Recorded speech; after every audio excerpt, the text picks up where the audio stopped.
Hi everyone, and welcome to week 5 of your Advanced Computers 1 course.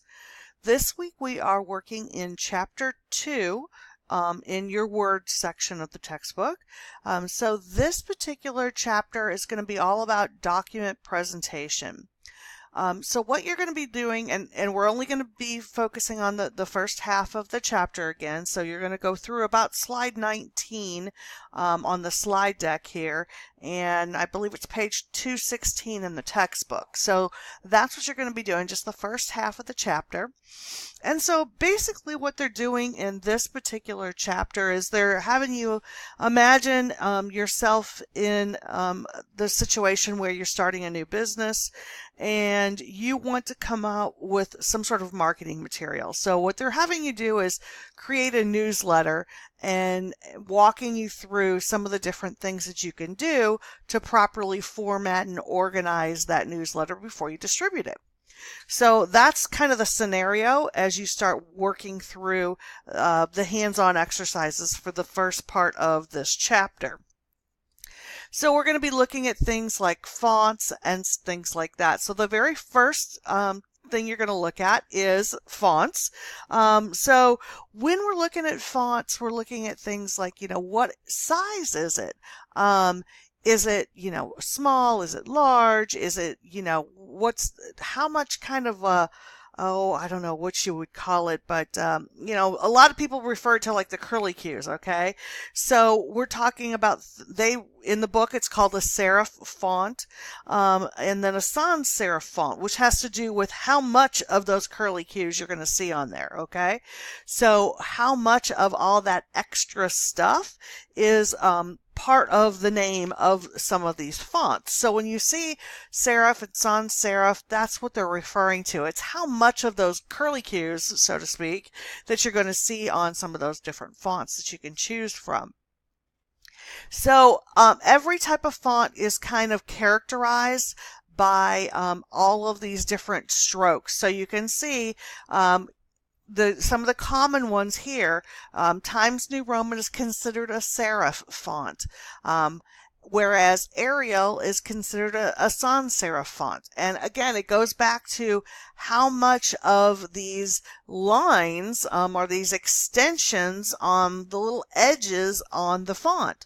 So again, I like to refer to it more as like the little, and it's not necessarily curling, so to speak, but little extra little doohickeys on the stroke of the letter. So that's what they're referring to when they're talking about these with the serif and the sans serif. Okay, it's all about the little extra pieces on there. Okay, so we can also change the text, not just the font, but what it looks like. We can look at highlighting. We can color it a different color. We can make it bold, italic. We can underline it. We can, just do a ton of different things. And the idea is, of course, using those things to make certain effects, right? To be able to bring those effects to our, in this case, newsletter to make it more noticeable by our audience. But you have to be careful with that so that you're not using too much, because too much is overkill, right? Some of the other things that you can do is the font effects. So when we're talking about font effects, this could be like having a little shadow and things like that. So those are some of the styles that you can choose from as well. And then you can also see how the mini toolbar can be used rather than the main toolbar as you're working on this. They give you an example of some of those text effects.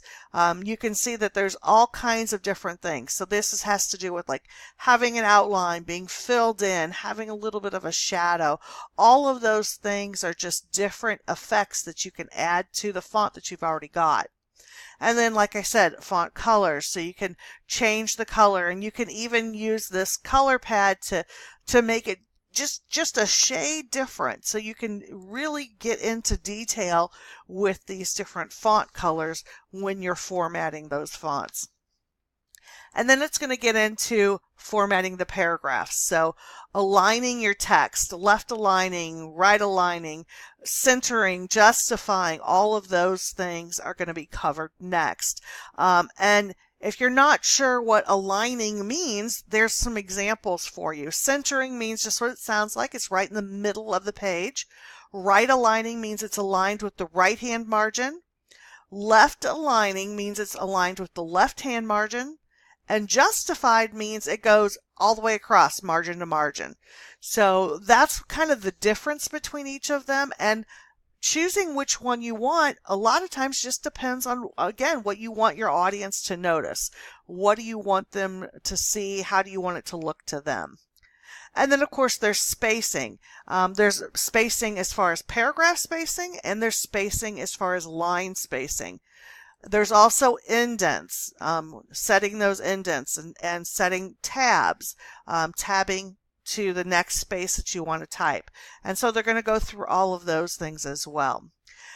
So as you go through this week's material, if you have any problems or questions, please make sure that you reach out to me, and have a great week.